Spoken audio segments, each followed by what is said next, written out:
on this edition of Channel 8's Eye on Ashland News. The fish are flopping at Ashland State Park, thanks to the Division of Fisheries and Wildlife, who stocked the lake with rainbow trout earlier this week. Officer Don Colbert keeps us up to date with this week's police beat. The train whistles are still blowing, and the selectmen are steaming. Now they take their fight all the way to Washington. The MBTA station, where will it go and who will it affect?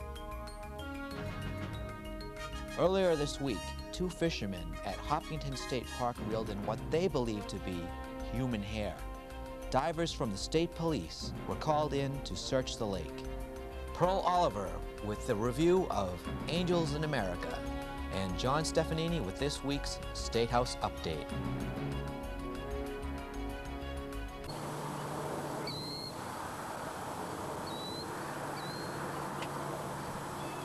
Well, spring is finally here, and for many that means a chance to get back into the great outdoors. The Ashland State Park is a great place to be in the springtime. There's lots to see and do at this reservoir. It attracts all kinds of wildlife and all kinds of people. Why exactly did you choose Ashland State Park to come to fish today? Because I've been fishing this place for probably 30 years. Mm-hmm. It's quiet, it's serene, and it's away from everything, and it's nice. Do you have a lot of luck here? Do you catch a lot of fish? Yes, I do, all the time. Mm-hmm. Except today. Except today. You know, except today. What is the biggest fish that you've ever caught here? Out of here, caught a 22-inch rainbow about 8 years ago. Really? Yeah. 22 inches. 2.5 pounds, 3.5 pounds. Do you have any luck this close to shore, or would you think a canoe would be better for a day like this? Well, canoe is always better. Mm-hmm. But my canoe's at home because I'm a little lazy. Oh. And I'm cold. That's all. People aren't the only ones attracted to this cool body of water. These visitors flew in all the way from Canada. You guys got your immigrant papers from Canada, huh? Spring is a wondrous time. All around you, poetry renews itself. The trees are budding. The birds are swimming. And the fish are flopping. Each spring, the Division of Fishery and Wildlife stock the lakes throughout Massachusetts. These fish are from the McLaughlin Hatchery in Belchertown. It's out near the Quabbin Reservoir. And we put in 1,500 1.5-year-old rainbow trout they weigh a little over a pound apiece. We buy the eggs from federal hatcheries, and we start them off in a hatch house, and we feed them small mash, and as they grow we spread them to bigger and bigger tanks and then put them outside and keep spreading them as they grow. And when they're about 1.5 years old, then we start stocking them out statewide, all the ponds and rivers and streams in the state. Okay, see, with the Tags and Trout program, we're putting trout in anyway, and we allow organizations and businesses to sponsor tags. And what happens is if somebody catches one of these tag trout, they simply go to the sponsor, which in this case for this body of water is the Fishing Tackle Annex out in Hudson. And the tag is worth a prize valued at a minimum of $20 retail. So it's kind of a feel-good sort of program. People are going to be fishing anyway, but it helps stimulate the economy a little bit. It brings new people into the store, and you know, we like to believe that it gives kids an incentive to stay off the street and come out fishing. You know, a kid going in with a $20 with a tag worth $20 can walk out with enough fishing gear to make him a real happy kid. And that's basically all it is. It's a feel-good program. And it's been very successful. We estimate about $18,000 in prizes out there for this year, and about 24 bodies of water statewide are going to receive these tag trout. So anyway, it's one of those situations where we give an exclusive on a body of water to that particular sponsor, mainly so that it'll be easy for everybody to know where those tags go. So Fishing Tackle Annex basically has exclusive rights this year on the Ashland Reservoir. So if somebody catches a tag and they don't know where to turn it in, they can simply call any Division of Fisheries and Wildlife office and just say, I caught a tag trout out of Ashland Reservoir. We know right away it goes to Fishing Tackle Annex. Why do you keep on having to stock a lake like this? Fishing pressure, I think. I mean, it's a put and take system. You know, we're putting them in for the sportsmen and it just gives them something to fish all year round. Because this is a good lake. They hold over pretty good here. Does it hurt the fish when they come flying out of the truck like that? Not really. No, I don't think so. Sometimes it gets them going because they're in and kind of shock from riding in the truck all cramped up. Yeah. And kind of that slap in the water, at least for the rainbows, which these rainbow trout, it kind of gets them going because they have a tendency to lay around in the bottom. Good afternoon. My name is Don Colbert from the Ashland Police Department, bringing you the news update for the past week. On March 16th, at 3:30 p.m., Officer Colbert arrested a 16-year-old juvenile for 2 counts of assault with a dangerous weapon and 2 counts of malicious destruction of property. The youth was arrested after throwing 2 items from a moving school bus, which shattered 2 windshields of 2 motor vehicles on Route 126. On March 17th at 2:28 a.m., Officer Conley arrested Anthony Sharmas of Ashland for domestic assault and battery. On March 17th at 4:26 a.m., Officer Roma arrested James Clark of Ashland on a default warrant. On March 17th at 1:41 p.m., Officer Roma arrested Anthony Baldini on a default warrant. On March 17th at 2:01 p.m., Officer Colbert arrested Shamar Morrison at the Ashland High School for trespassing. March 17th at 10:06 p.m., 6 officers placed 6 people in protective custody at a disturbance at the Ashland Fish and Game Club. On March 17th at 11:01 p.m., Officer Blass arrested Jeremy Sapola of Ashland on a default warrant. On March 17th at 2:42 a.m., Officer Blass arrested Michael Krager of Framingham for operating under the influence of alcohol. He also arrested Michael Raskatovich of Framingham on a default warrant. On March 18th at 12:45 p.m., Officer Colbert arrested Bernard Johnson of Framingham for operating under the influence of alcohol. On March 19th at 8:56 p.m., Officer Blass arrested Dennis Mulkern of Natick for operating after revocation of his license. On March 20th at 7:59 p.m., Officer Testa arrested Timothy Whitehead of Ashland on a default warrant after a disturbance in the President's Row area. On March 20th at 8:29 p.m., Sergeant Zanella arrested Danae Pascal of Framingham for shoplifting at the Market Basket. On March 20th at 9:55 p.m., Sergeant Zanella, Officer Testa, and Officer Wheeler arrested 3 females for shoplifting at TJ Maxx. They were Rhonda Robinson, Linda Robinson, and Lynette Taylor, all of Dorchester. This week, officers from the Ashland Police responded to 9 burglar alarms. They also placed 7 subjects in protective custody for being intoxicated. And that's the highlights of the news from the Ashland Police. Thank you.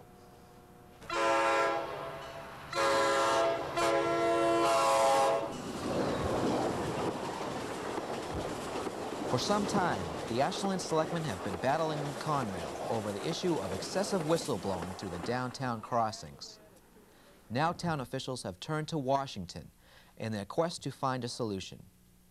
On Thursday, the Selectmen had a meeting with Robert LaRochelle, Special Assistant to Congressman Marty Mean.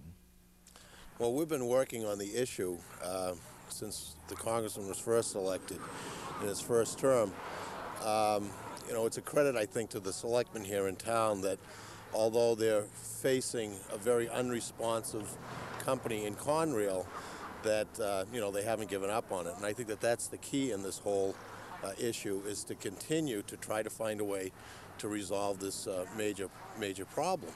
I spoke this morning to folks at the Department of Transportation, and they have the total record that I have.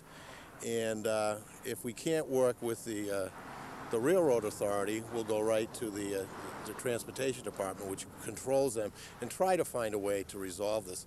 Our feeling is that the town is willing to accommodate Conrail to every extent that's possible. Safety is an issue, liability is an issue, But we're committed to find a way to get Conrail to be more responsive to the selectmen and to the town residents, especially to the elderly folks that live in these housing directly impacted by the horns. Do you know of any other locations that has a similar problem here in Ashland?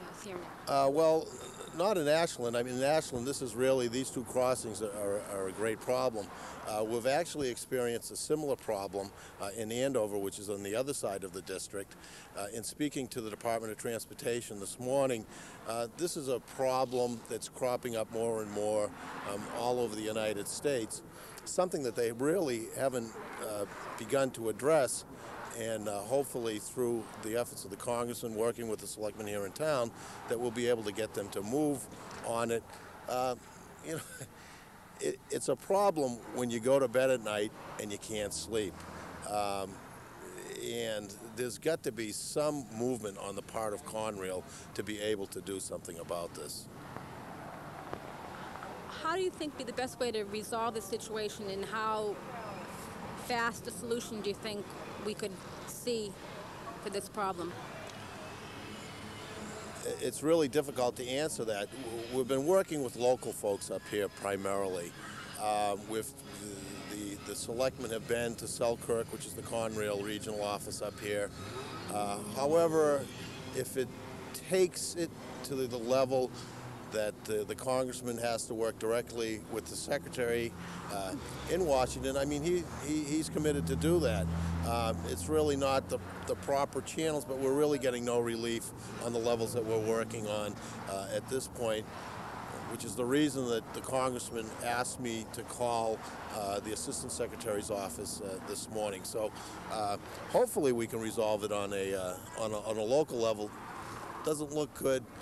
If not, the congressman is committed to go all the way on this. And again, the selectmen are pushing this issue. I think they've been patient long enough.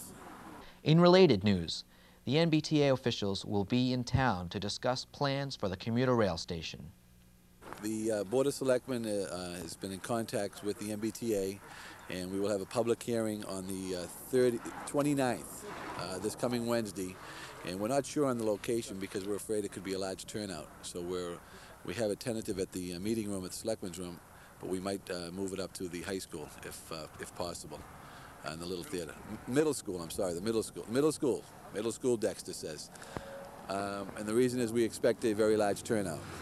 Will there be a lot of representatives from the MBTA there to discuss with the people? There'll be 3 representatives from the MBTA. Their building department, the T themselves, and I think they're going to have an engineer there also. And what they want to do is they want to advise us on where they're at. We've already expressed our concerns to them. They did answer them. Dexter and Dexter Malone met with the T on Monday, and what was discussed was the issues that we had raised about the 14 businesses and all. And they wanted a little background so when they come out they can have some answers. Some of the information was that they didn't want to get into businesses because they weren't sure of exactly where the situation had led them at this point. So businesses were not contacted, they are right. And they're not going to clarify it, but they want to bring us up to date of where they're really at. Last Sunday, 2 fishermen reported what they believed to be human hair while fishing at the Hopkinton State Park. They reported it to the Hopkinton police, who referred it to Ashland's police department. Yeah, what happened was last Sunday we got a call from the Hopkinton Police Department saying that there were a couple of fishermen at their station that were reporting that they had pulled up some human hair from the Hopkinton Reservoir. That's at the Hopkinton State Park, the beach area. They sent the subjects down to our station, and it turned out to be a Stephen and a David Galuzzo. And they were both fishermen and hunters, and they were sure that they had brought up human hair between 4 and approximately 8 inches long. So I notified the state police, as the state park is their jurisdiction, but Ashland does respond to all calls up there, medical. We are the first responders up here actually. And I talked to the state police, and I talked to Trooper Jim Conley, and he asked that I go up to the location, this location, and try to find the hair that the fishermen had discarded. We searched the area and couldn't find it. I contacted the state police again, and they thought it was worth looking into, and they were going to send a dive team, and that's what we're doing here today. Is we have the dive team out to the rear here, and we're searching the location that the fishermen said they pulled up the hair from. It's a pretty simple dive. We've got clean water, good visibility, and shallow depth. I don't expect we'll have any more than 15 feet of depth. So we're simply going to put a single diver in on a line, and he's going to do a pattern search back and forth, exceeding the areas we feel it could be a body in. There'll be a safety diver standing by on shore in case there's a problem. But like I said, it'll be a very simple, short search.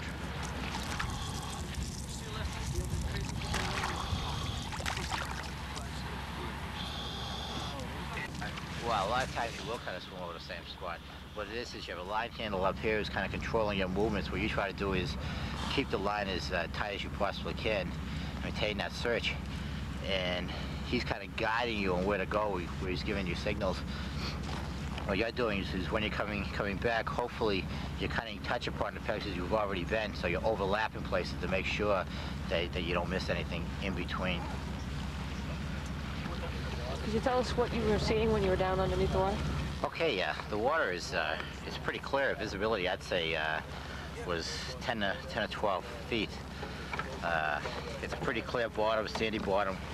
Has hair-like weeds that grow up, I'd say, probably around 3 inches. Otherwise, I really didn't see much except for sand and rocks. I didn't see any marine life, say the truth, any fish or anything. So if there was anything down there, you would have been able to see Oh, it? definitely, yeah. And it's pretty shallow water, too. I had a kind of a hard time staying down, even with the weights I have. I'm sure if there was anything down there, it would have come up on its own. Is there a possibility that it might have moved? It could have, you know. It may be a possibility. I'm not really sure. I was down there. I could feel a slight current moving from right to left that I was kind of encountering, swimming back. That was making it kind of tough. But I couldn't see anything, and I had great visibility, which is rare. So if you did miss anything, would it eventually you'd be able to I don't think I missed anything on the search that we did. Yeah. But if it wasn't where we were, then yeah, in this area here anyways, from what I was diving in, it was pretty shallow. So I'm not sure what we were looking for, but there was nothing in there where I was. Hello, I'm Pearl Oliver, bringing you an entertainment update, and the subject is Angels in America, which, as you know, is done in 2 parts. 5 acts composed the first part, Millennium Approaches, and 5 acts compose the second part, Perestroika. Millennium Approaches. A millennium is a time of upheaval and change. Perestroika, a time of healing. While if Angels in America currently at the Colonial Theater through April 9th were merely an in-depth revelation of the dynamics of sexually deviant behavior, the play would have limited appeal and play to limited audiences. But its appeal is universal. It deals with the notion of community in general terms, community of spirit, with powerhouse questions posed by the human condition. And its in-depth, soul-searching discoveries are what's packing the theater and causing the rush for tickets, along with extraordinarily potent performances. The dominating character is that of Roy Cohn, played with searing virtuosity by Jonathan Hatteray. Roy Cohn will be remembered for his role in the McCarthy era, a very public figure who in private was in a state of complete denial. Let's take a look. I'm not a drug addict. Oh, come on, Roy. What? Come on, Roy, what? You think I'm a junkie, Henry? You think trash? Is that sir? Say it. Say what? Say, Roy Cohn, you are,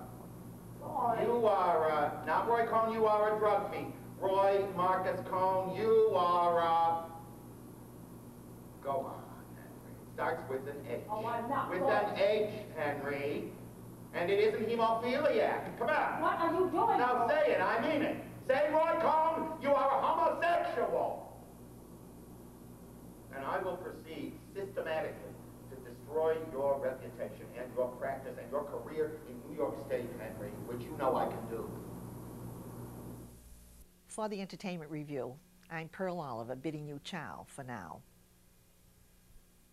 Hearings continued before the various legislative committees on proposals to change laws and to provide funding for various departments and activities. Among those activities were proposals to restructure MWRA rate relief, to lengthen the period of time, to shift the burden from both the suburbans to the cities and vice versa, proposals to increase and decrease local aid, and a proposal by the governor to consolidate various highway systems within the Commonwealth into the so-called mass highway system. Concern continues to abound from local legislators about the impact that it would have on the Mass Pike and tolls to fund the so-called Big Dig project. We will keep you posted on developments on that as those proposals come to the House and Senate floor over the next few weeks. In other developments of interest, the legislature declared open season on lame duck sessions over the past week in an effort to continue reform in the way in which business is conducted on Beacon Hill. Both the House and Senate passed bills to shorten the annual legislative session and to allow for the carryover of bills from year to year. This move will serve to improve the legislative efficiency as well as to end lame duck sessions. The proposal would specifically limit the first year of a two-year session to the third Wednesday in November in the House proposal and the end of July in the Senate proposal. In the second year of a legislative session, both the House and Senate proposals would end the session at the end of July, making essentially the House proposal an 11-month session the first year and a 7-month session the second year of the biennial session, and in the Senate proposal, 2 7-month sessions. The details will be worked out by a conference committee and reported back to both branches to be voted on shortly.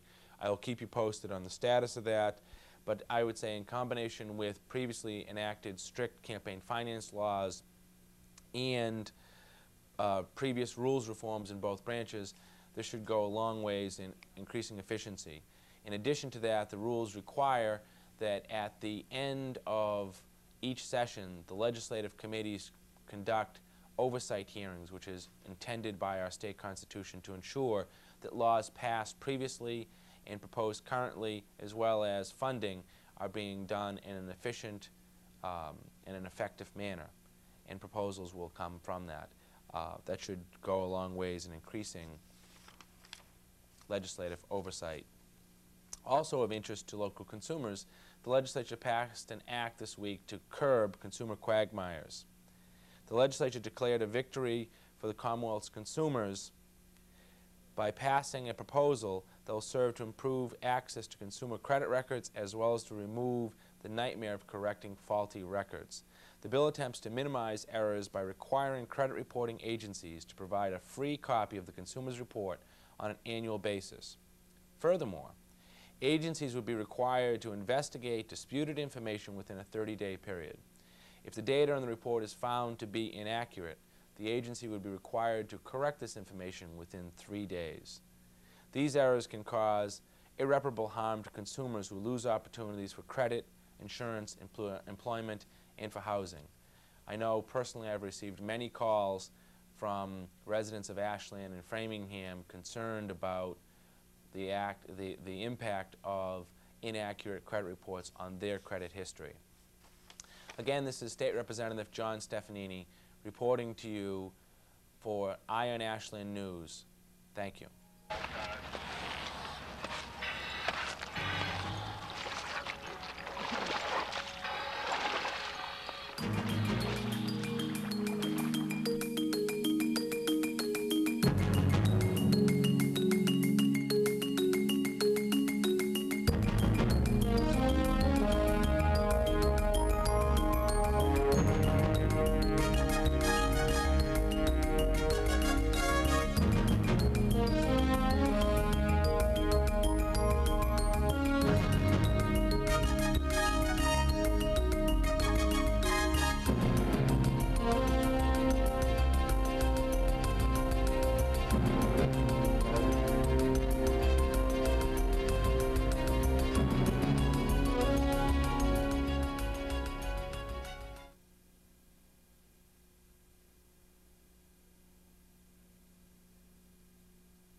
Officer Scott Romer from the Ashland Police Department. And I'm Peter Stone from the Ashland Fire Department.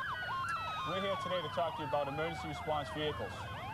Massachusetts Motor Vehicle Law, Chapter 89, Section 7 and 7A covers emergency response vehicles.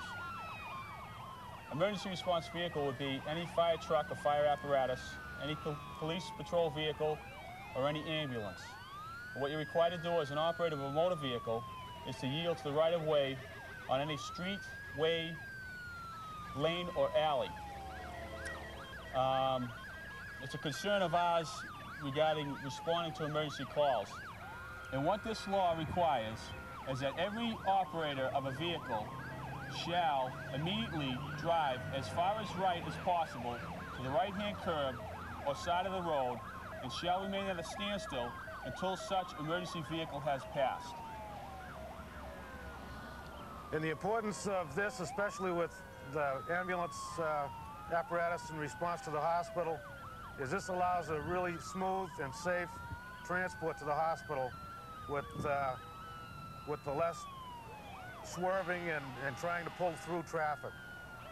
And the same applies with the fire apparatus. It's large and bulky, and it's important that vehicles in both directions pull over and stop to allow us to safely get through the traffic. So please remember, you are required to pull to the side of the road and remain at a standstill until such emergency vehicles do pass by. Oftentimes, an operator will put on the directional and reduce their speed, but they don't actually pull over enough to allow safe passage of these emergency response vehicles.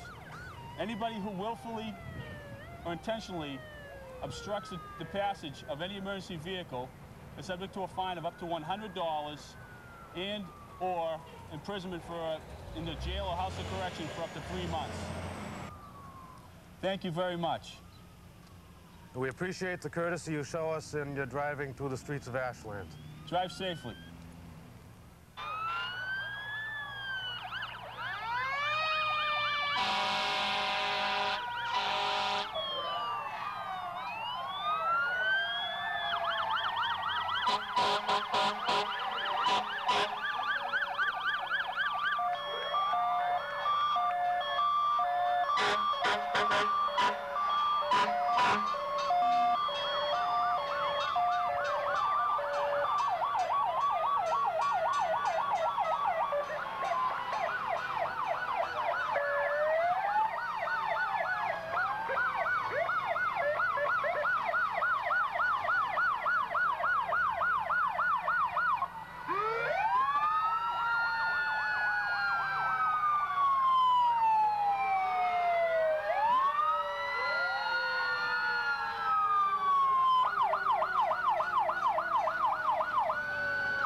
National Guard, the Army National Guard military vehicle.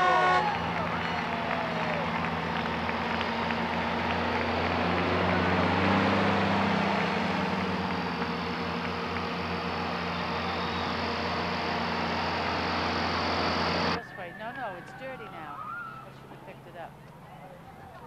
Let's wait for the cheerleaders.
The hardest thing is when you try to pick it up, it's very hard. It's big, and if you leave it, you're gonna get in trouble by the people behind you. Do you know the Clydesdales this year? No. Okay. Those are the big horses. Oh, that means they're big mess. Okay. Is this a special kind of horse? Yeah, they're Clydesdales. This is a Clydesdale? Yeah. What's different about this horse than... They're called draft horses. They're just bigger, taller, heavier. They do pulling, not riding. So he's not a racing horse. Right. I don't think we'll put that. So what's this guy's name? This is Susie. Oh, it's not a guy. Nope. Pretty hero. Pretty. Now, is somebody going to be riding this horse, or does... No, she'll be pulling the wagon with the other one. Can people ride this kind of horse, or...? Yep. Yeah, we ride them all, except the baby. She's too little now. And this would be like a custom-made saddle for this? They don't make saddles this size. So you they're don't all ride without pretty much bareback. Wow. Anyone can take a chance at winning a row house. The carpenters will be selling chances at Stone Park. All proceeds go to charity. They've done a great job in helping local people with the charity program. Let's hear it for them.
hot dog man. Yuck!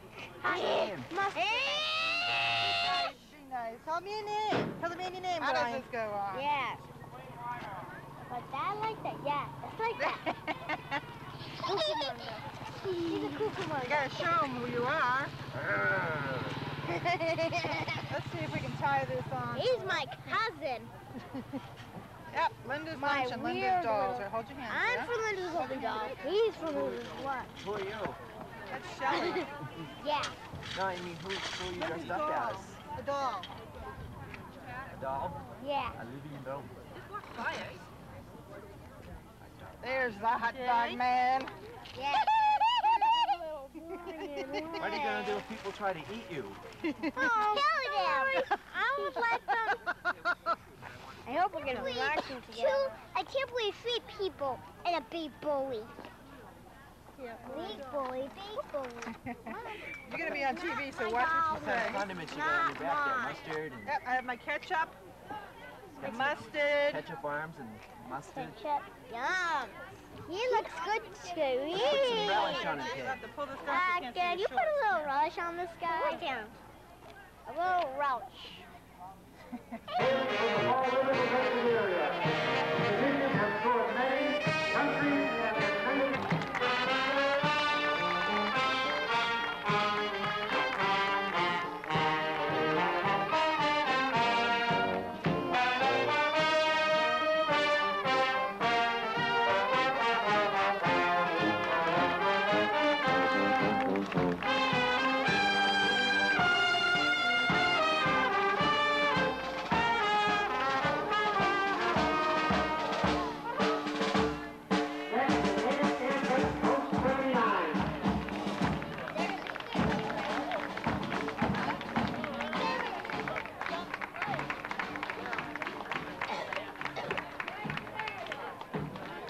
Order!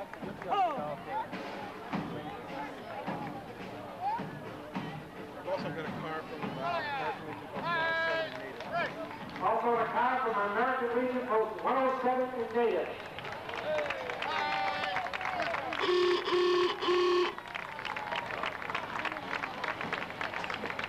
Next for the Boy Scouts, Troop 2 and 23, Cub Scouts Cat 1. Ashland's newest Eagle Scout who received his Eagle Award last evening, Jason Hoffman. The Eagle Scout president was remodelled a room at the Middle Swan Rest Home, showing a new kitchen down in the air for the residents to enjoy. Let's hear it for the Boy Scouts and for Jason Hoffman.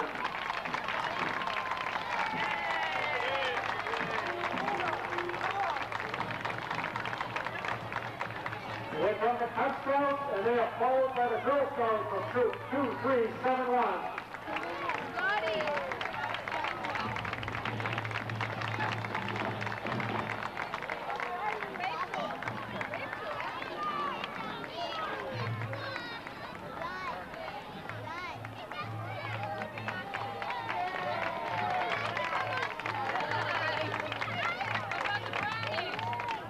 After the Girl Scouts are the Power Rangers, Mickey Mouse and Minnie Mouse.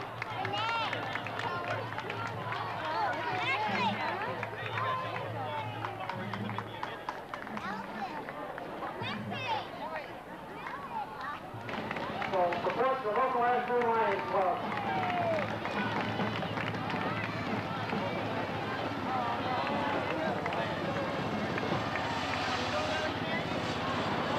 Here's the Lions Club. Next to the recall, hailing from Wheaton Hall, are the color groups that will be appearing at the gazebo later, featuring Ashland's own Adrian Malani. They recently released a CD. Please don't miss them at the gazebo. They're greatly to be heard.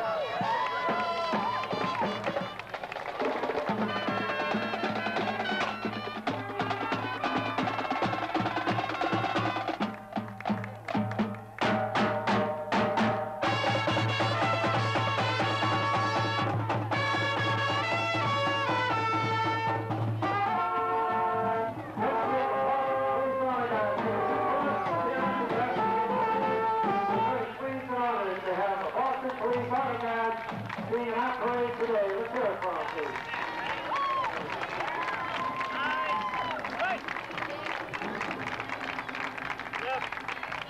Right behind the Boston Police Honor Guard, our own Ashland Gear Program. Students of the Gear Program must be Joseph Ignati of Ashland Police Department. He is our program director. Joseph Epicella, middle school principal, is for the student sponsor.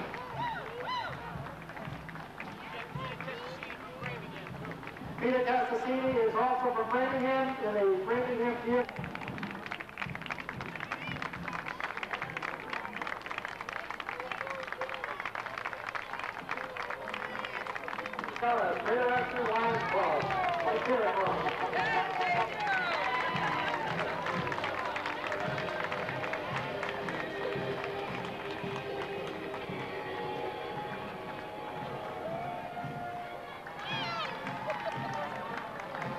Next is the BDD transportation bus, and who else is from them but the BDD?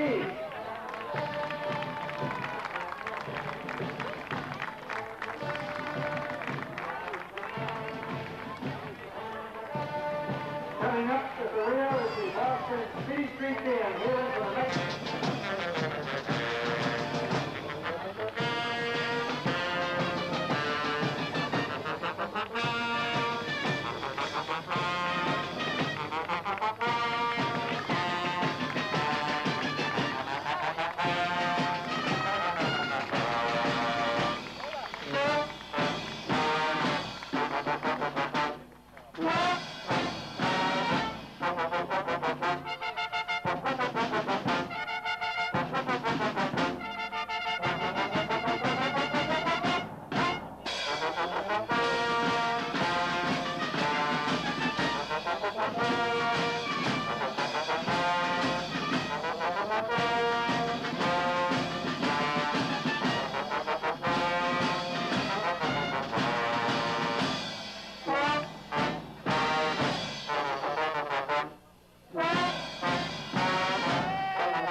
Look at the size of those horses.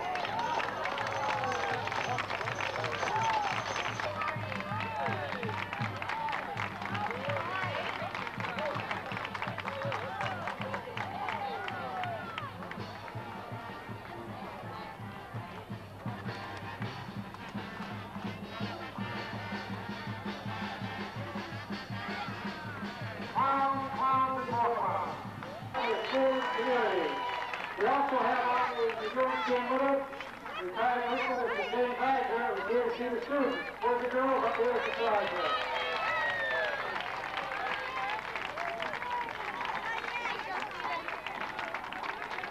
Here's Mr. Rogers from Roby Rice Model, and he's holding the transfer forward.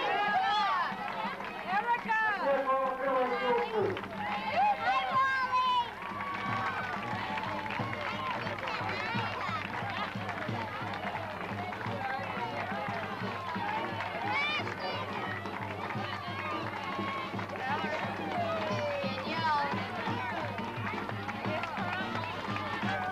Also on the stand with us is former police department employees and entire family.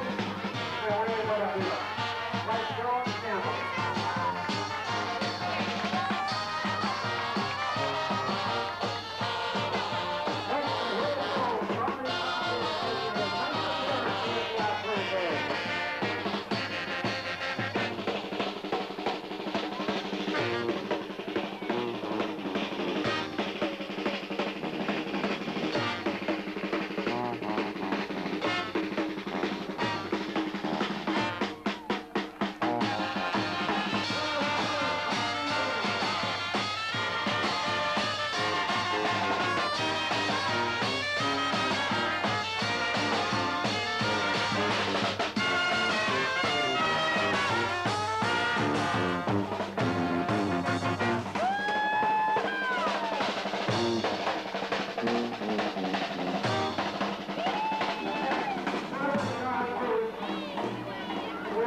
deal of appreciation to the Ashland Day Parade Committee, consisting of Billy Galani, Rita Galani, Linda Galani, Cindy Sullivan, other members, Lauren McIver, Kathy Hector, and a special thanks to everyone here at Ben Montego. Without their help, the parade wouldn't be possible.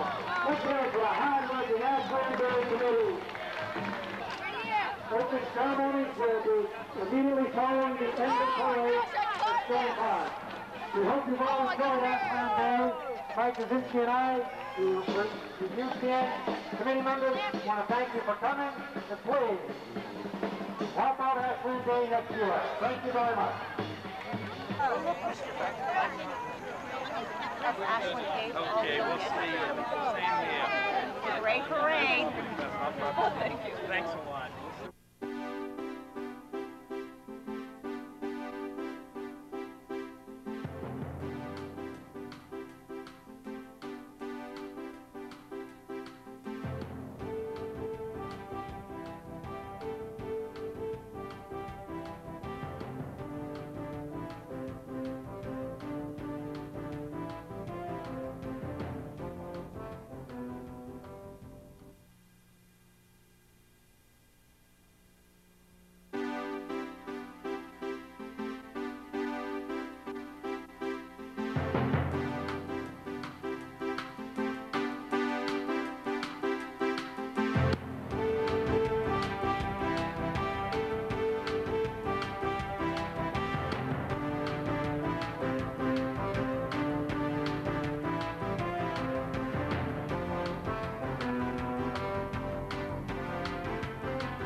Good morning, ladies and gentlemen, and welcome to the 9th Annual Ashland Day opening ceremonies. We have a lot of entertainment right here at the gazebo this year.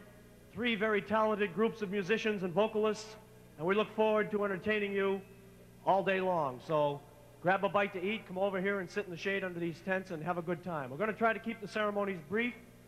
We would like to begin the ceremonies by calling on one of 9 very young, talented girls from the Wheat Tones from Wheaton College to sing our national anthem. Ladies and gentlemen, Jen Chase.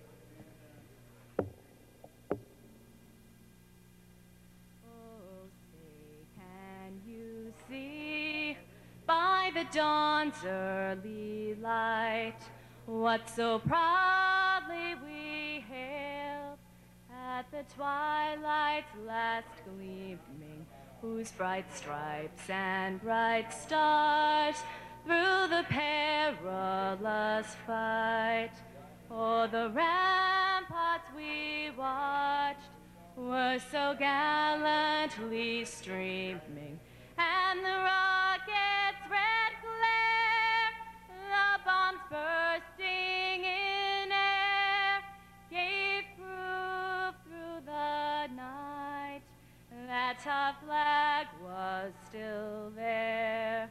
Oh, say does that star-spangled banner yet wave for the land of the free and the home of the brave.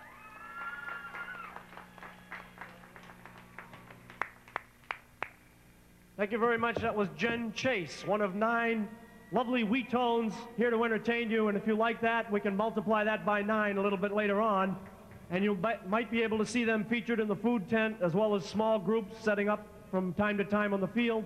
And they will be here while the bands take a break to entertain you a cappella. Lali. Okay.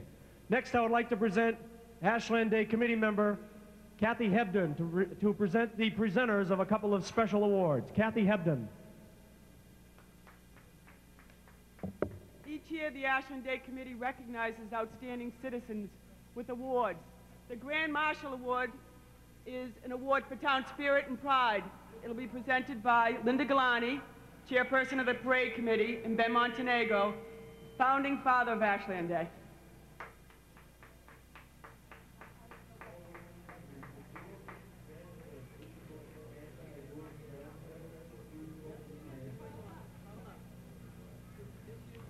This is This year's Grand Marshal is Chief Bob Friday. Would he come up to the gazebo, please?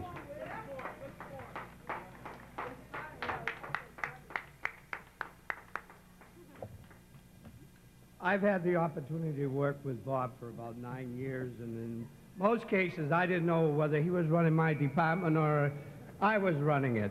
One day, for a short story, we had a snowstorm, and the next thing I know, I had 10 more plows than I had hired. But we worked it out very well. Huh?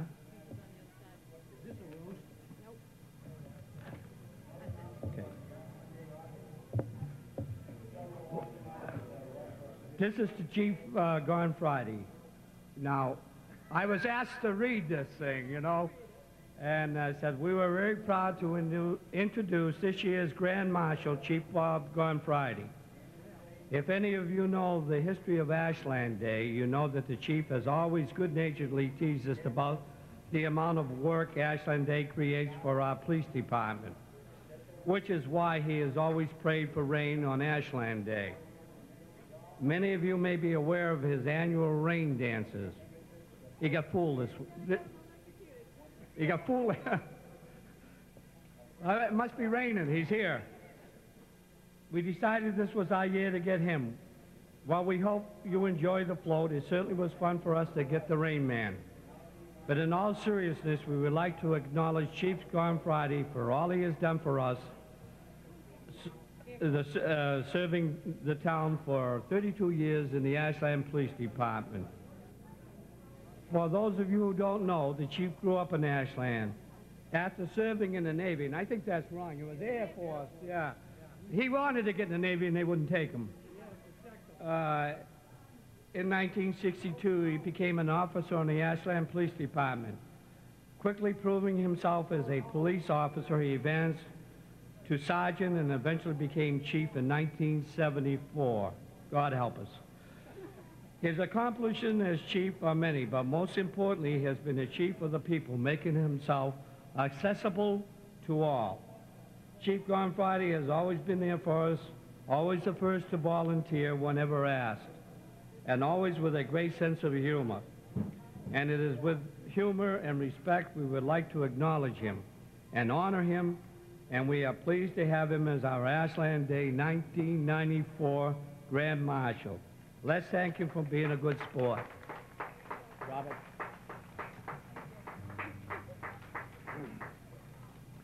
What Ben said is true about running his department because he was never around to run it. Somebody had to do it, so I just took it upon myself. Plus, he had more money than I did. Anyways, he's on next to the school. That's the way Ben was. Good with money. But I want to say thank you to the Ashland Day Committee and to the town as well. The 32 years has been great. It's been a fun run, and thanks very much.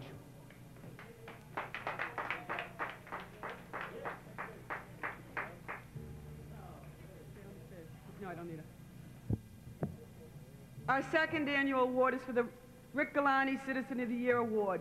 It honors someone that has done outstanding service in the community, and it is an unsung hero award. Presenting this year's award is Terry Evans, Chairwoman of the Board of Selectmen.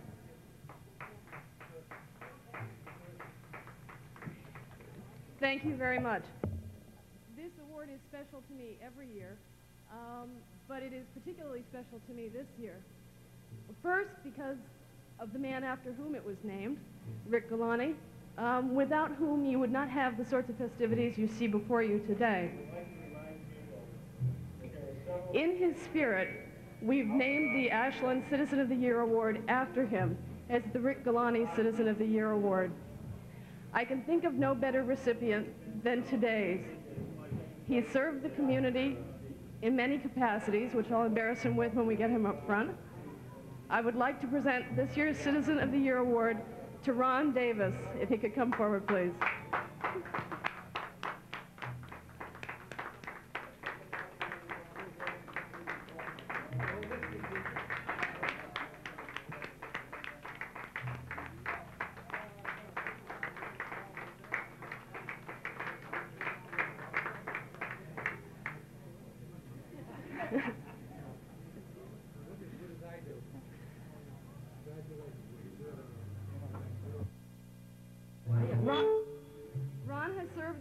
many capacities. For those of you who haven't run into him in one of these incarnations, he has served on the Ashland Bylaws Committee following the town charter. He is a current and past Ashland Library trustee, a member of the Ashland Council on Aging, part of the Heart and Soul together with his wife Harriet on Ashland Directions. He is the man behind the little calendar that you see inside the second page of Directions. He was the longest serving volunteer at the Ashland Recycling Center and has conducted a series of art history lectures for the Ashland Arts Council. He's also served as a member of the Ashland School Committee. Ron is a retired professor of art history from Northeastern University, and in the past did also teach history at Ashland High School. Bob's on Friday tells me that he was one of Ron's students, so I guess it's proof that success doesn't come out of every good teacher. It is with great pleasure to present this award to someone who I consider a truly special person and who in many ways epitomizes community spirit and dedication in the way that Rick Galani did and in the way Citizens of the Year are intended to. Ron?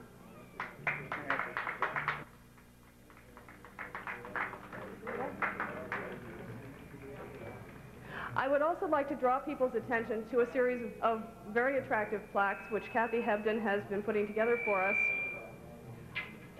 They list all of the Citizens of the Year, and there's another one that lists all of the Grand Marshals since the inception of Ashland Day in 1986.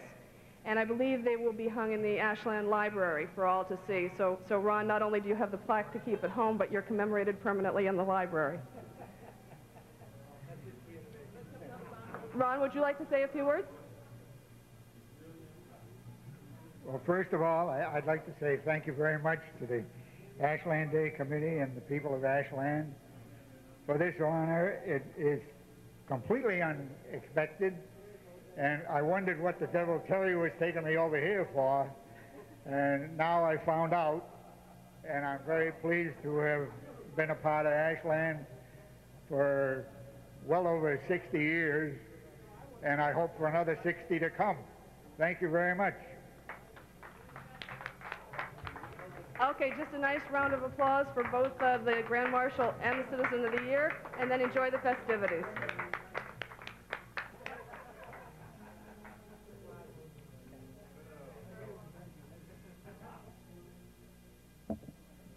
One last little item of business. If you watched the parade, you'll remember that we had several well-decorated bicycles in the parade. At this time, I'd like to announce third, second, and first prize. First of all, hats off to all those who took the trouble to decorate their bicycles, and thank you for your cooperation in the parade. Third prize, Daniel Mullen, number 21. Where is Daniel? We have their phone numbers, so if you don't happen to be within hearing distance, we'll get your prizes to you. Want to move this along? Dressed as a policeman, number 35, Sam Wells, second prize.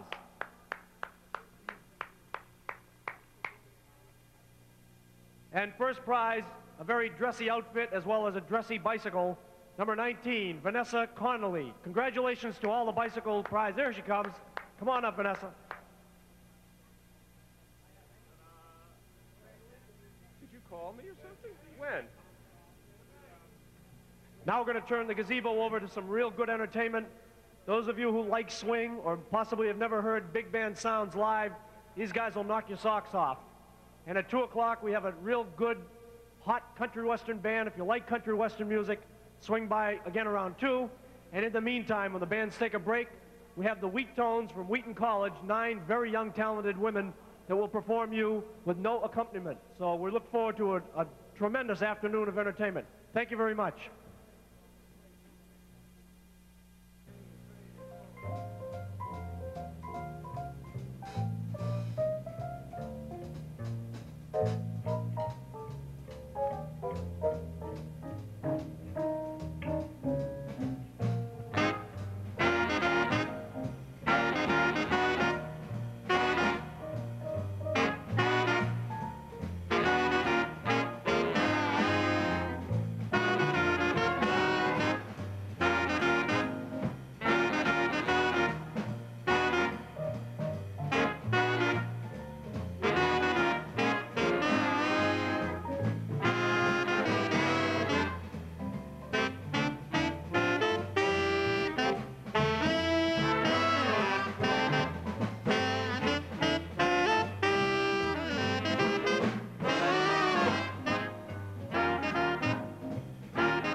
when I find a new man that I want for mine. He always breaks my heart in two.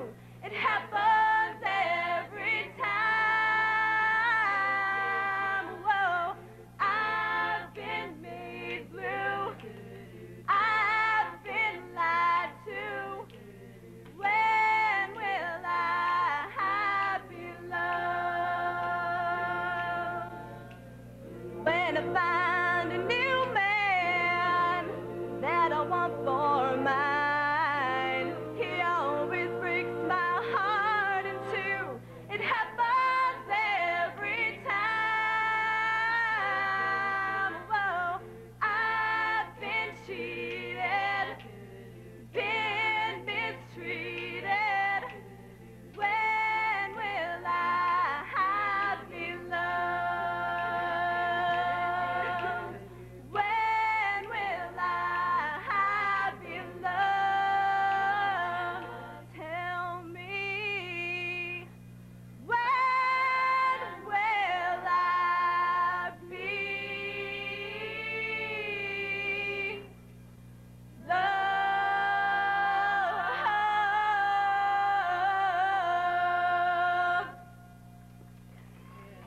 Thank you very much. Okay, we're here at Ashland Day, and we're with the Wheat Tones. And which one of you came up with that interesting name for the group? Well, we've been a tradition actually at Wheaton College for 50 years, so it was 50 years ago. It wasn't us that started this, so it's tradition. Now, are you all based out of the same school, or? Yeah, we all go to Wheaton College. I hear you have a CD out now. Yep, we just put out a CD last spring, and it's got all the new songs that we've been working on, and it's great. Go buy it. So who's the best singer in the group here? Everybody's equally talented. Everybody, it's great. We have a real talented bunch. Yes, everybody has a beautiful voice. Thank you. So what songs are on the CD? Do you have original songs, or? No, actually, our only original song we do is Santa Catalina, and it's the song that was actually started the group 50 years ago. They've been doing it for as long as I can remember, and we basically just cover. We do like Western songs. We do like late 70s, early 80s. Pop music. Yeah, like Madonna, and we do Mariah Carey. And I'm looking at our song list and trying to think of who sings these songs, and I really don't know, and I guess that's kind of bad. Yeah, it's mostly on the CD. It's mostly contemporary music from the past 5 to 10 years, I'd say. I mean, it's somewhere in there. Mostly, you know, Madonna. Yeah. Are you all naturally talented, or did you go to music college and to learn to sing, or? Well, yeah, I think we come together and do this just because we want to do it. Our college doesn't specialize in music or anything. Yeah, we're just 9 women hanging out and having a good time. We use it as an outlet, basically. Do you see yourself going on, say, MTV in a few years? Maybe producing a video? Sure, that would be great. I'd love to do it if MTV's watching. No. Well, I mean, a lot of us in the group are juniors, so we have this year and then next year, and then we'll be out of the group, and then more students will be into the group, so it changes all the time, so it's hard to produce yourself and go public and everything like that. But if anybody asked us, I'm sure we'd do it. Oh, yeah. Well, you saw it here first on Ashland Cable, the Wheat Tones, soon to be on MTV, and a lot more.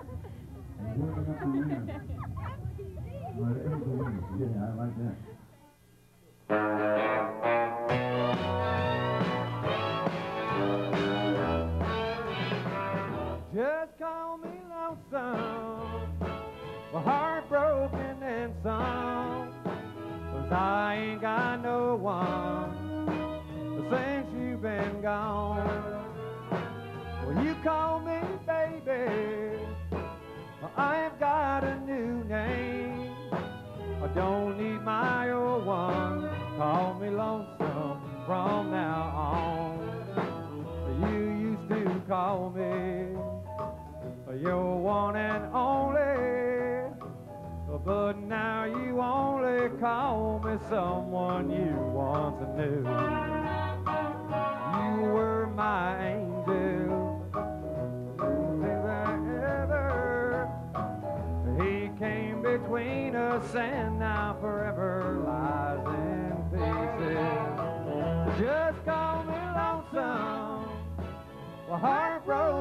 then some, 'cause I ain't got no one since you've been gone.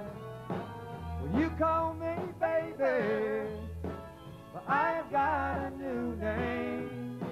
I don't need my old one, call me lonesome from now on.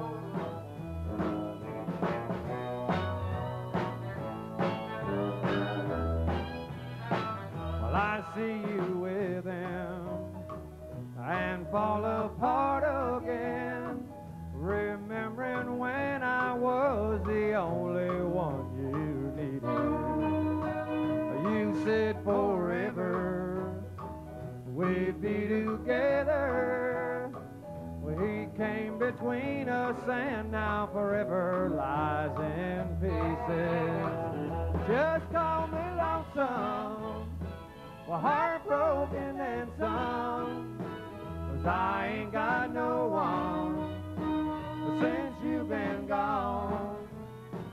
Well, you call me baby, well, I've got a new name. I don't need my old one, call me lonesome from now on. I don't need my old one, call me lonesome from now on.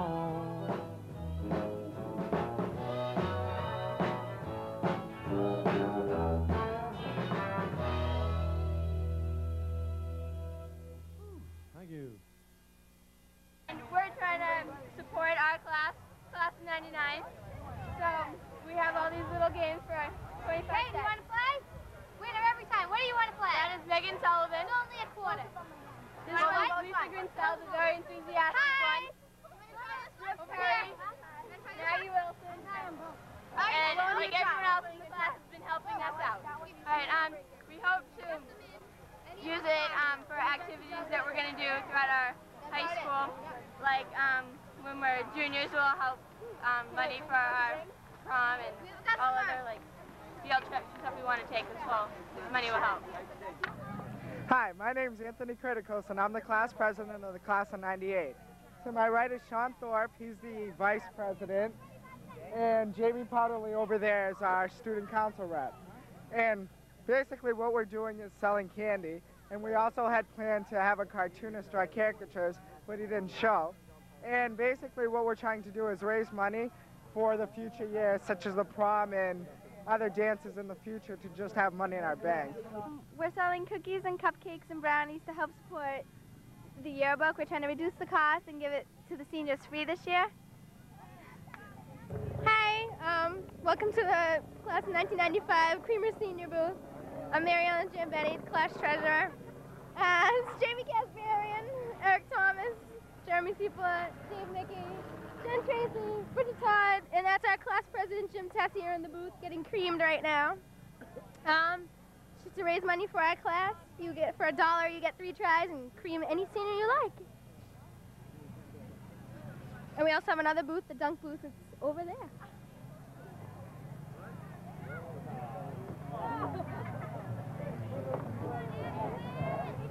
Hey, my name's Steve Bresnick. I am the president of the sophomore class. And right here we're doing a basketball shootout. It's to raise funds for our class for Ashland Day. And we're doing very well. How much money?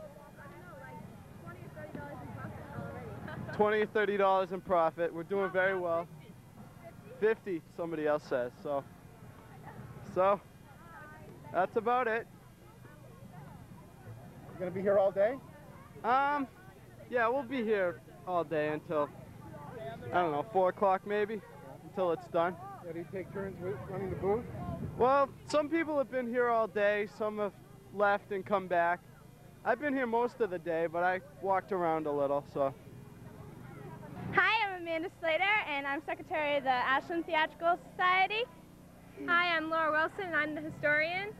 And we're here doing face painting at Ashland Day, which is what we have been doing pretty much since the beginning of Ashland Day, I think.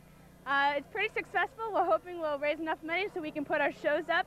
One in the winter, it's Diary of Anne Frank, and the musical in the spring, which we don't know what it is yet, but it'll definitely be good. Hi, my name is Melissa Smith, and I'm the editor of the AHS Spirit. We're here at Ashland Day to raise some money for our paper, because this year we're going to have about 5 issues, a lot more than last year, and we're really psyched about this year. And this is Elise and Nathan and Renee, Angela, and they're all helping out today. And we're selling coffee and iced coffee, subscriptions, and messages. What are the messages? Anyone can just give $1 and you can write a message to your friend or whatever in the paper and it'll be printed. Hello everyone from Ashland Day here in beautiful Stone Field. I'm Howard Kaplan from Ashland Talks, and we're here with Ashland Town Moderator and hockey team recruiter and Tom Waldstein. Tom, how you doing? Great. We're having a great day today. Great. And what brings you down here? Well, we're raising money again for the Ashland High School hockey team. As you know, last year was the very first year that Ashland had a varsity hockey team. We were very proud of them, and they worked very hard, and the parents are getting together to raise money to support this team. It's an expensive proposition, but everyone works hard. We have a good time. We raise a lot of money, and we get the kids out on the ice.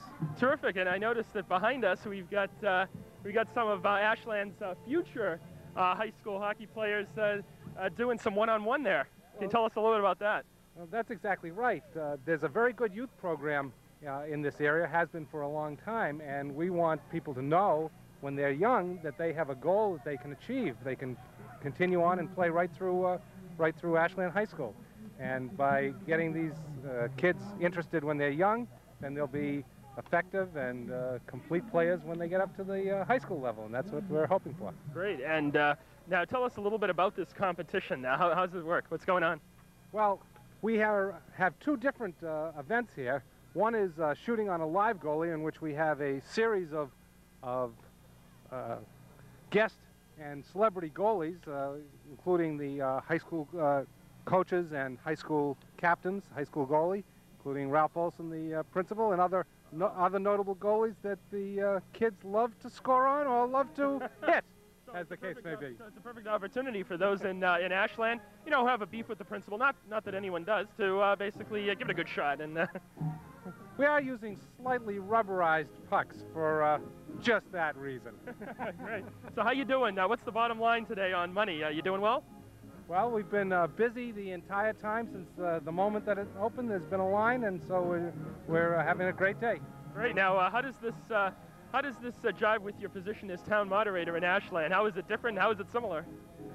Well, I think it's more or less the same. I think it's all part of civic duty and civic fun, and we're making Ashland the best possible place that it can be. Terrific. And want to give a plug to your kids? Well, to the Ashland High School hockey team, once the winter season starts right after Thanksgiving, we hope that everyone will come out and take a look. I think you'll be really impressed with them. Great. And when does that season start? The season will begin the Monday after Thanksgiving. Terrific. There you have it from Tom Waldstein. We're here at Ashland Day, Stone Park, and Tom's doing a great job raising money and getting pucks shot at various famous people in Ashland. And if anyone's interested in becoming a member of the Finance Committee or other town boards, there you go. I might have to put in a plug as moderator. Sure. They can certainly call me, Tom Waldstein, and talk to me, and we're looking for people to get involved in town government. Excellent. And while we're plugging things, don't forget to watch Ashland Talks every Tuesday at 2 and 7, and every Wednesday morning at 10:30 a.m. This is Howard Kaplan reporting from Ashland Day. Thanks, Howard. Thanks, Tom. Okay. I'd like to present the Best in Show to John Mason for the Apple Torch. Congratulations.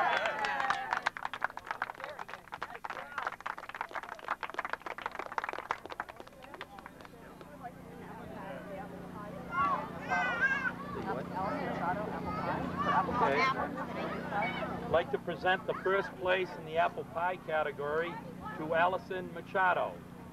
Allison Machado. Is Allison here? Okay, we will hold her ribbon for her. Okay. We'll also be announcing the awards up at the intercom so that she can collect that later.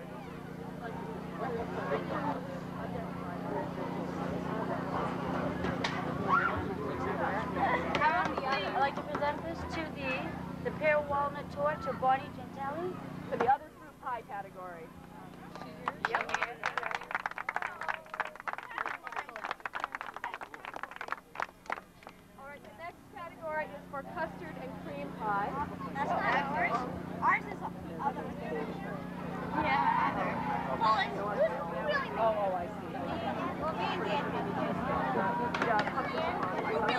This is in the custard cream pie category. Okay, this is for the pumpkin chiffon pie.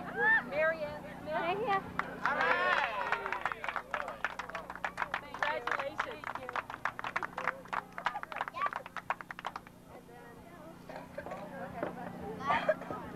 In the other category. Yes. Okay. Ashley Reed for the creamy cheesecake. Congratulations. We will now be selling off the slices of pie by the slice. If you can give us just a second to regroup. All right, over to the grease pole. And then we'll be announcing the winners again up at the Well, this is quite a good-looking monkey, isn't it? Yes, very Yes. good-looking monkey. How long have you been doing this? 14 years. Oh. Would you like to say a few words? Oh, yeah. And how long have you been doing it at Ashland Day? I think this is about my 5th or 6th year here, I think. And you get a pretty good turnout from the kids. Oh, yeah, we have a great time. This Yeah. is one of my favorite events all year long. And this is? Big turnout. This is Coco. Hi, Coco. I'll say a couple of words? Nick. And how long have you two been together? Well, Coco's 12. She was 12 the 21st of June. I've had her for since she was 6 weeks, so a little over 12 years. Oh, that's great. Yeah. And how do you like We've Ashland come Day? to grow together. Yeah? Yeah. How do you like Ashland Day? I love it. It's a great thing. How do you like it? I love it, too. You having a good time? Yeah. Well, there, let me interview you. Okay. Now, tell me a few things about that. What's your favorite thing here at Ashland Day? The monkey is? Well, that's very good. The monkey. Coco is my favorite thing at Ashland Day. Good, good. And cameraman, what's your favorite thing? I think the monkey is my favorite. Yeah, oh, give me that sweet. Here, we'll have the monkey give you a kiss.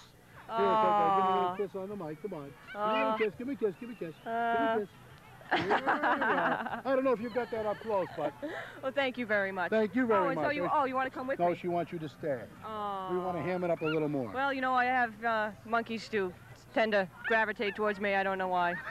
We noticed she really likes the water bottle. Yeah, oh yeah, she loves that. Well, it's a pretty humid day today, so you know she likes to be cooled off. So we try to. Did you train her yourself? Yes, I did. And well, actually, I'm not sure who trained who. I think I trained her. You're trained? I'm not sure. It's so pretty close. you taught her all the tricks that she knows. That's right. Yes, I did. Yeah, that's part of the job. That's great. And that's how you take Coco around to different places besides? Yeah, we're the only organ grinder monkey team left in New England today. It's 14 of us Really? in the entire country. Really? Well, I'm sorry, 18 of us. 18? Yeah, so I guess if... In the there were- country? in the whole country, yeah. Oh. So if there was an endangered species list, I suppose we'd be on it. For Organ humans. grinders.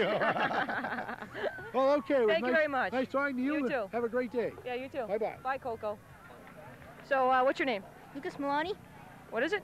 Lucas Maloney. Lucas Maloney. How do you like Ashland Day so far? It's good. You like it? Mhm. Why did you come Sounds here? fun. You from Ashland? Yeah. Do you come every year? This is my first year in a long time because I just really haven't had the chance to before, but it's a lot of fun. What's your favorite event here? I don't know. Have you seen the monkey? The monkey? The organ grinder over there?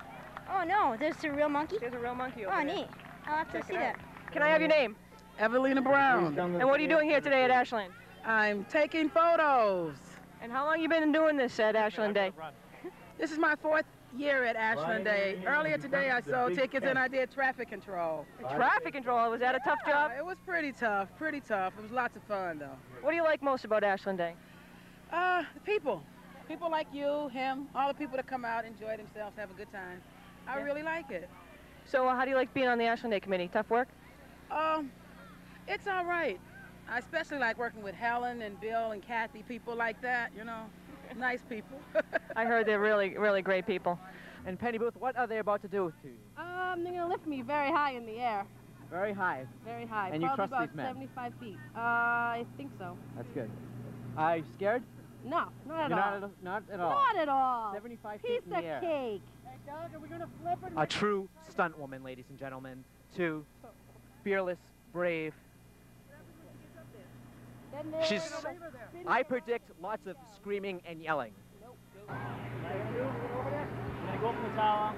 We're gonna drop 150 feet of rope. We're gonna rappel down as if we were going into a ravine or something like that, some deep area. Penny's already in the Stokes basket. This is how we'd get a patient out of an area that would be hard to reach. We're gonna lift her up and put her over in the parking lot. You're going to drop her nice or? Yeah, we're gonna drop her nice. I don't know if you want to use the word drop, but we're gonna put her down nice. Coming out of the tower bucket now, Doug Fuller and Dave Lang. They're going to rappel down the 2 ropes that they've previously dropped to come down and pick up the patient who's on the ground. The tower now is at the boom's extended approximately 75 feet in the air.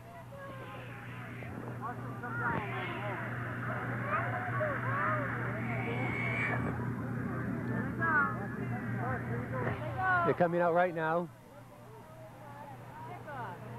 In the blue shirt, blue pants is Doug Fuller. The white t-shirt with the blue pants is Dave Lang. And they're coming down. Making it look pretty easy for those of you who haven't done it before. Look at Dave go. Here he is, right to the ground. And Doug's coming down right behind him.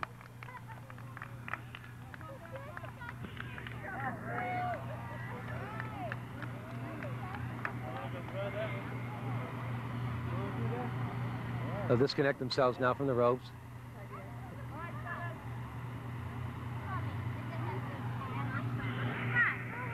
And they're going to go over and hook the stretcher up, the basket up, with the ropes there.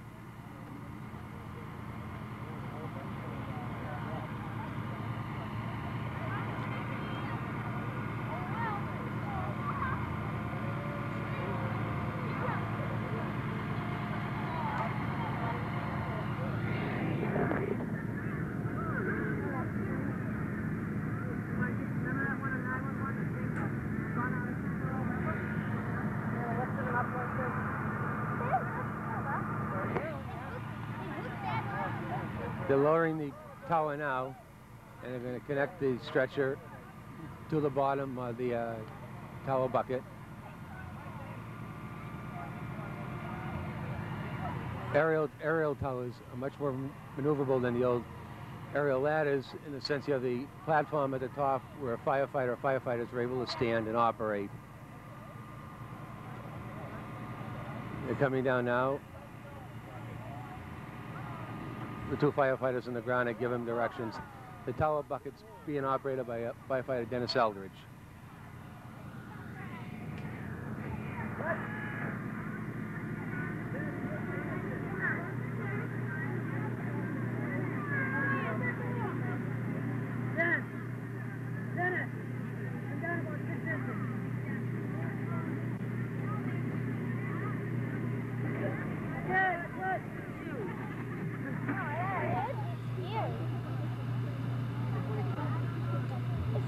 They're hooking the patient up now. You can see it.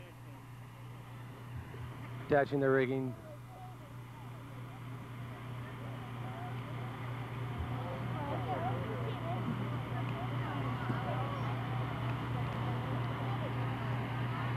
They'll reattach themselves now.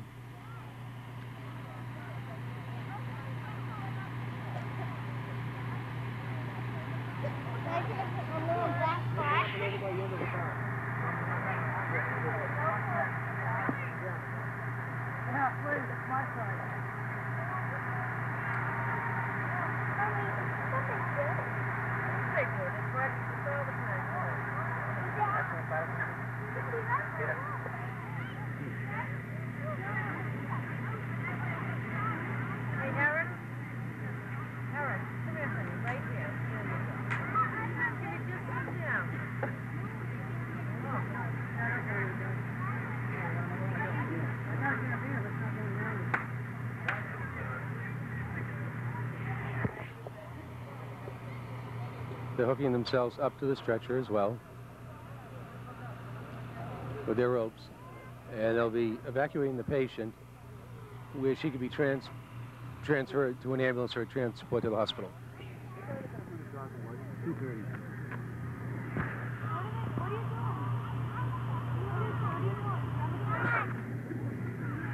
Anybody who go on to this?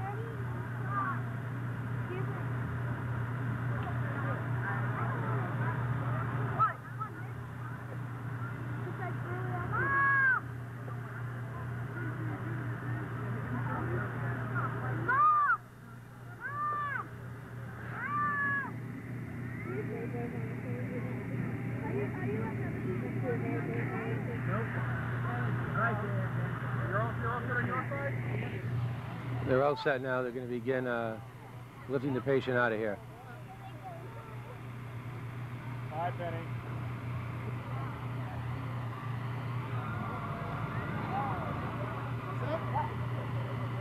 Now firefighter Eldridge controlling the controls in the tower. We'll just lift it up.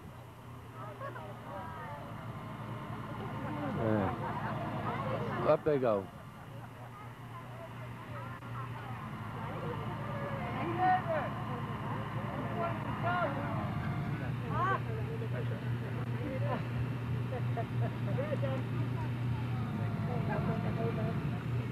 If you can make the snacks into the car. Of course you're not going to. How they say people.